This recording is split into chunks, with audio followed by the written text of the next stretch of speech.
Alors, comme promis, on poursuit avec les infos négo, évidemment dans des circonstances un peu différentes de nos studios habituels. Aujourd'hui, jeudi 26 mars, on va discuter avec Maryse Rousseau de la première rencontre de négociation accélérée qui a eu lieu. Donc, on va essayer de vous en donner le plus de détails possible. Et puis demain, on va être avec Christian Daigle à propos de toutes les avancées que le SFPQ a réussi à faire pour améliorer les conditions de travail et la sécurité de ses employés là, qui travaillent dans les différents organismes et ministères. Donc, bienvenue à votre Info Négo. Bonjour Maryse. Bonjour Julien. Alors, on se retrouve pour un Info Négo dans les circonstances qu'on n'aurait jamais imaginées. Effectivement, il faut ce qu'il faut. Et voilà, donc on a trouvé les moyens, on avait dit qu'on les trouverait, on les a trouvés. Alors aujourd'hui, on va revenir sur une première rencontre de négociation que vous avez eue avec l'employeur. On se rappelle que le gouvernement nous a invités à venir négocier et dans les journaux, il parlait d'une offre qui pouvait aller jusqu'à l'inflation du dernier budget, c'est-à-dire 2,2, 2,2 et 2 % pour une convention collective de 3 ans. Comment la première rencontre s'est déroulée, Maryse? En fait, j'ai été très déçu. Puis je l'ai manifesté à mes vis-à-vis parce que, tu viens de le dire, je m'attendais à une offre, un paramètre salarial qui se collait sur le budget de M. Girard et ce n'est pas ça qu'on a eu hier. Puis évidemment, vous comprendrez que c'était pas en haut de ça, c'est en bas de ça. Fait que pour moi, déjà, grosse déception. Donc, assez décevant comme offre. Oui. Est-ce que tu sentais que l'équipe de négociation patronale arrivait préparée, était prête à faire des contre-propositions, avait une certaine flexibilité? Non, en fait, dans le fond, Julien, la façon dont ça s'est passé. Bon, d'une part, on est arrivé au Conseil du Trésor, on a parlé de ce qu'on avait déjà fait, c'est-à-dire notre nouvelle forme de négociation. On convenait de part et d'autre qu'on n'était plus là, c'est sûr, qu'on était plus en négociation traditionnelle. L'employeur nous a parlé d'une paix industrielle qui souhaitait convenir rapidement. Donc, est-ce qu'on partageait, dans le fond, les mêmes vues, que la conjoncture avait changé? Est-ce qu'on souhaitait arriver à une entente rapide? Alors, c'était de ça dont on parlait. On voulait convenir. En fait, le gouvernement nous mettait sur un horizon de 3 ans, convention collective de 3 ans, et avec une entente qui était comme au 29 mars, qu'on devrait arriver à une conclusion. Alors, c'est sûr que nous, quand il nous a mis la table, nous, on était prêts. Alors, on avait déjà fait nos devoirs. On se disait, oui, blitz de négociation. Nous, on sait ce que ça veut dire, un blitz de négo. Donc, on n'a pas un grand temps pour négocier. On était prêts. Alors, moi, j'avais dit...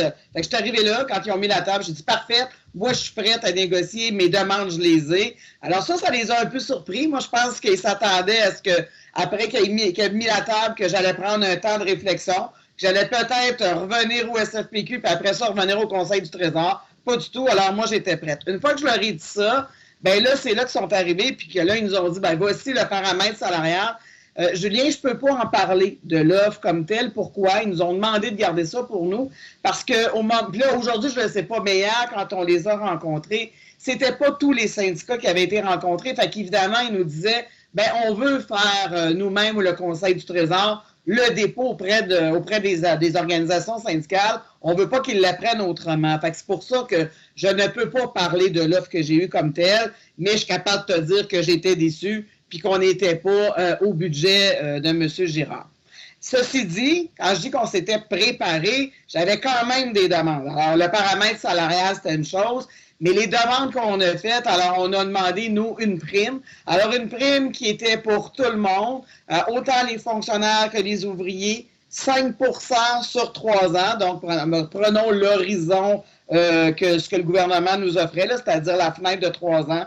Donc, une prime, puis une prime pourquoi? Une prime pour situation exceptionnelle. On n'est pas dans un cadre de négociation normale. On s'attendait à négocier. On n'est plus là. On est dans un espace aussi COVID-19. Donc, on a des gens qui présentement travaillent, répondent aussi encore à des gens qui viennent au gouvernement, donc les accueils, etc. Puis, en plus de ça, ce qu'on a dit au gouvernement, c'est qu'il y aura un après-COVID. Alors, l'après-COVID, ça va être quoi?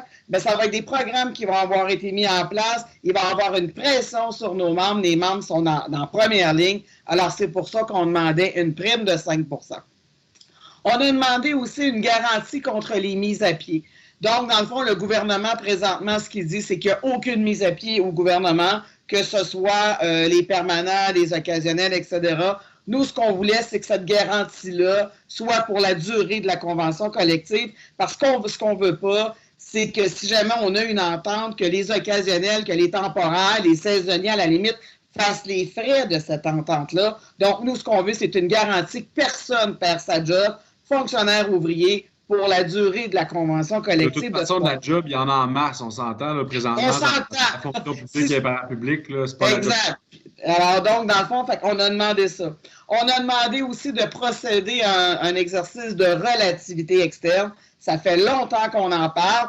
Là, je pense que évidemment, dans le fond, l'emploi va changer, le visage de l'emploi et de la pénurie de travailleurs va changer au Québec.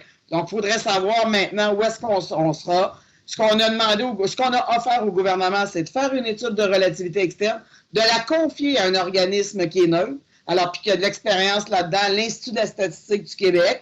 On verra ensemble, dans le fond, l'Institut de la statistique nous proposera une méthodologie qu'on conviendra, le Conseil du Trésor et nous. On verra le délai qu'on donnera. Mais bref, puis on disait, et on verra ce que ça donnera, puis le résultat, on l'appliquera. Puis si jamais, pour une raison ou pour une autre, le Conseil du Trésor ne voudrait pas appliquer les résultats de cette étude-là, nous, ce qu'on demandait, c'était 2,50 $ pour l'ensemble des employés, fonctionnaires et ouvriers, ce qui correspond, dans le fond, aux 6,2 % de retard qu'on a concernant nos salaires.